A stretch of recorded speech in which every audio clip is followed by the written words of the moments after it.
Julio, ¿cómo estás? Bien, Alberto, bien, un gusto.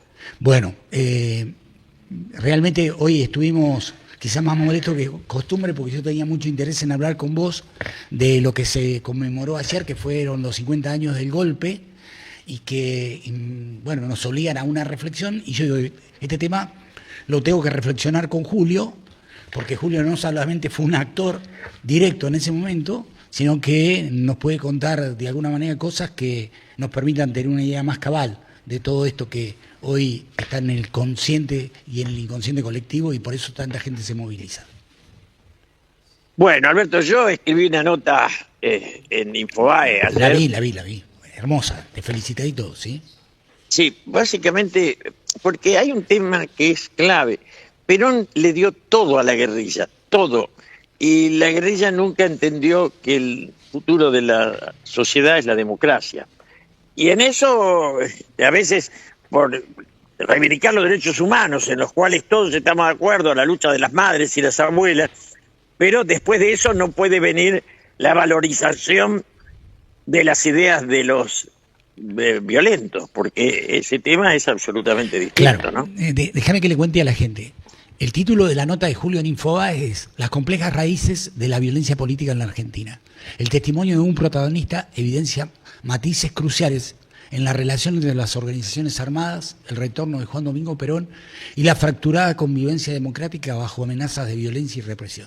Este es un tema que nosotros lo hemos hablado muchas veces, pero bueno, me parecía que era importante hablarlo hoy. Ayer vimos la movilización a la plaza, la escuchamos a Estela, hablé hace un rato con ella, estaba descompuesta, es lógico que lo esté después de una jornada como la de ayer, casi llegando a los 100 años. Por lo tanto, bueno, nada, se me ocurría interesante, o que fuera interesante poder hablar con vos, ¿sí? Ese es el título de la nota realmente es un lujo. Contame un poquito. No, yo me hice cargo del velatorio de los muertos de Trelew. Claro. Y fui a Trelew siendo diputado y traje los 2 primeros aviones. O sea que mi relación con la violencia era de afecto, de solidaridad, y de ese intento junto a Perón de decirles, muchachos, tienen todo el poder de la democracia para salir de la violencia. Y al poco tiempo estuvo la incomprensión. Pues fíjate que hay un concepto de fondo que en un momento yo estuve en un diálogo entre Cristina Kirchner y Beatriz Arlo. Y Cristina, bien, con buena leche, le dice a Beatriz, no hay pensamiento porque están los desaparecidos. Y Beatriz Arlo le responde, señora, si los sobrevivientes no lo hacen, ¿qué la lleva a usted a imaginar que los desaparecidos lo harían? Claro. Y la guerrilla no tuvo pensamiento. Tanto es así que los que quedaron, los Firmenich, los Vaca Narvaja, perdía que en paz descanse, no tenían posibilidad de presentarse frente a la sociedad. O sea, eso que les regaló el Pepe Mujica a Uruguay, que es un Tupamaro con 14 años de cárcel, reconvertido en un líder democrático, ese proceso nosotros como sociedad no lo tuvimos. Y esa es la deuda que la violencia tiene con la sociedad, Alberto. Vos decís, Montoneros intentará ingresar en el peronismo y asumir la propiedad de su historia. Eso me pareció muy profundo. Asumir la propiedad de su historia, asesinando al expresidente de la denominada Revolución Libertadora que había derrocado a Perón en el 55, Pedro Eugenio Aramburu. El retorno de Perón, déjame que lo leo y lo compartimos, ¿o te parece tedioso? Sí. Ah, bueno. El retorno de Perón, luego de 18 años de proscripción, se hubiera vuelto imposible sin acordar con la generación violenta, porque en ese momento, en el final de los gobiernos, era imprescindible incorporar a la juventud. ¿Sí? Sí, claro. Pero además hay una mentira de los gorilas que dicen que Perón construyó la guerrilla. Perón jamás lo construyó en Ganía en la noche de los bastones largos. Yo era dirigente estudiantil, así que lo tengo muy claro eso. Entonces, la dictadura arma la guerrilla en su marginación de la juventud, y Perón está obligado a integrarla. Y no lo logra porque la guerrilla no tiene estatura para tomar conciencia de lo que se le ofrece. Y el gran tema fue que creían que a Perón lo había traído la guerrilla, y al general lo trajo el pueblo. Claro. Entonces había una fractura entre la idea de la vanguardia iluminada y la idea de la conciencia popular, una fractura que se da en la historia de la humanidad, ¿no? Sí, sí. Seguís diciendo, es así como el general les ofrecerá las cabezas de las organizaciones guerrilleras, los más altos cargos y luego la presidencia, el vice y las gobernaciones de Buenos Aires, Córdoba y Mendoza. Y una enorme cuota de poder, sin duda alguna, mucho mayor que la por ellos merecida.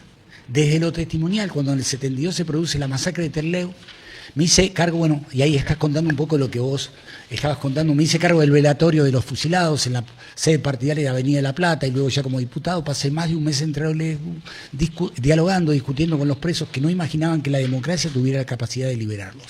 Bueno, indudablemente sos uno de los tipos que está en condiciones de contar parte de nuestra historia, de lo que somos, de lo que representa el peronismo y de distintos momentos que hicieron que bueno, la cosa fuera virando y tomando otro rumbo, ¿no, Julio? Digo, por eso para nosotros tiene tanto valor hablar con vos, ¿sí? Hay un detalle importante. Los golpes de Estado hasta el 76 eran gorilas, pero no vendepatrias. Entonces, ni Lanusse ni Levingston lo pone de ministro Aldo Ferrer. Claro. O sea, no eran vendepatrias. La venta de la patria aparece con Martínez de Osa, aparece, y la masacre está también unida a la idea de destruir la industria, que es el elemento central de la clase media. Éramos el país más importante del continente. O sea, no teníamos ni deuda ni inseguridad y apenas un 5% de desocupación. Mirá en lo que hemos caído de aquel momento hasta ahora, donde tampoco los 42 años de democracia fueron capaces de recuperar aquella instancia, ¿no? Aquella situación. Claro. Qué interesante poder vivir la posibilidad de hablar con vos de todo esto y vos plantearlo con tanta lucidez. Te voy a hacer hablar un ratito con alguien que te quiere saludar, que está acá, está en el estudio, me está acompañando, está en San Luis, y bueno, vos lo conocés. Estoy hablando de Martí Ayerbe, que te quería saludar, ¿sí? Hola Julio, ¿cómo estás? Bien, Martín, un gustazo y muy linda la noche en que viniste a casa y charlamos con vos y tus compañeros. Bueno, sí, nosotros también quedamos muy agradados de conocerte y bueno, con todo un trabajo político de aquí en adelante porque, bueno, yo recién mencionaba, ¿no? Nuestros mayores, Alberto Vuela, que es la figura que obró para que nosotros nos conociéramos. Hoy me mandó un mensaje extenso y hermoso, de una profundidad como solo Alberto puede tener, ¿no? Bueno, y nosotros ahí estamos reencontrando el cauce del movimiento nacional para poder volver a discernir por nosotros mismos. Hoy uno de los temas que hablábamos aquí con Alberto es que el problema de la colonización cultural o la colonización psíquica es que nos han quitado el qué. Entonces las discusiones que tenemos son discusiones que no nos competen a nosotros, son discusiones que no nos deberían despertar interés. Creo que esto es parte de ese pensamiento de la burguesía en el sentido perfectamente ideológico. Vos fíjate que van a derrocar a Irigoyen, a Perón, a Frondizi y a Ilia. O sea que tenemos una oligarquía que nunca soportó la democracia, ninguna de sus variantes. Sí, porque hay en ello un intento por parte de lo que el 24 de marzo del 76 inicia el golpe oligárquico, ¿no? Porque hay que decirlo tal cual es un golpe oligárquico que tiene a Estados Unidos, a Inglaterra como instigadores ideológicos, materiales, y poniendo además el financiamiento, porque el primer empréstito que se le aprueba a la dictadura es antes de que asuma la conducción de gobierno. Entonces, no, eso está todo tan claro. Está muy claro. Es muy triste porque el hecho es recuperar la conciencia nacional. Yo digo, más que el peronismo se necesita el patriotismo. Sí. Porque la patria tiene que estar por encima de las etapas y de las ideas. Y la Argentina tiene una debilidad de patriotismo. Eso que le sobra a Brasil y a Uruguay y a Chile, nosotros lo tenemos ausente. Bueno, yo creo que es porque cuando nos quitan el qué en la colonización mental o cultural o psíquica, es que lo que se nos quita a nosotros es el por qué vale la pena sacrificarse.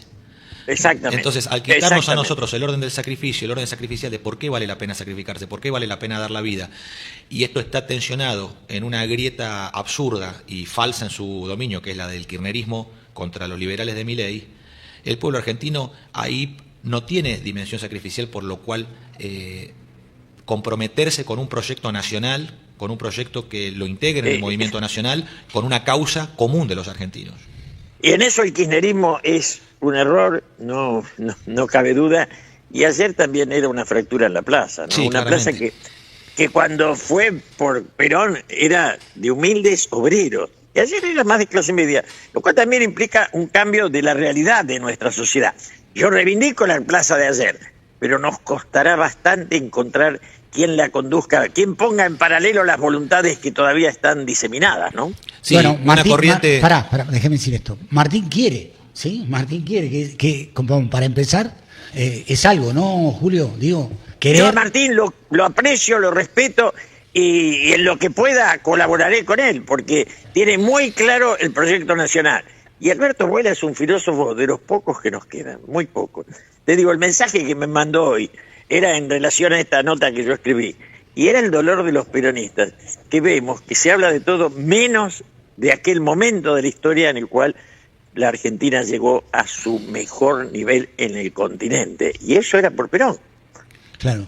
Es un momento histórico que tiene sus características muy particulares. Vos decís, en síntesis, el general le entrega a la guerrilla montonera el nervio del poder democrático. Su conducción y sus miembros creen, la guerrilla, que han accedido a un escalón hacia el poder que en su concepción sale de la boca de un fusil.